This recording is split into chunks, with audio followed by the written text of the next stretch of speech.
আসসালামু আলাইকুম ভাই। আপনারা শুধু কেবল নির্বাচন করেন। নির্বাচন দিয়ে কি করবেন ভাই? দেশ চালাইবেন? দরকার নাই তো ভাই।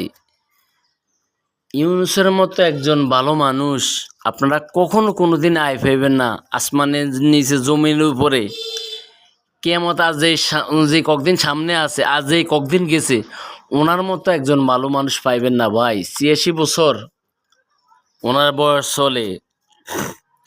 উনি দেশটারে কত এগিয়ে নিয়ে যাচ্ছে ভাই। সবাই নামাজ পড়ি, ওনার জন্য দোয়া করুন। আল্লাহ তাআলা যেন তাকে দীর্ঘজীবী করে, আল্লাহ তাআলা যেন তাকে সুস্থ করে, আল্লাহ তাআলা যেন তাকে মাফ করে দাও ভাই। ওনার মতো একজন ভালো মানুষ আর পাইবেন না।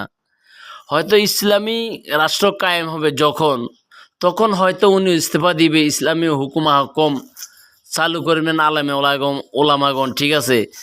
এর আগে ওনার মতো একজন ভালো মানুষ আপনারা পাইবেন না ভাই। উনি খুবই একজন ভালো মানুষ। আল্লাহ তাআলা ওনাকে ন্যাক হয়াত দান করুক, ওনাকে কবুল করুক, ওনাকে কবুল করুক আমাদের জন্য ভাই। এরকম একজন ভালো মানুষ আর পাইবেন না ভাই, পাইবেন না ভাই, পাইবেন না।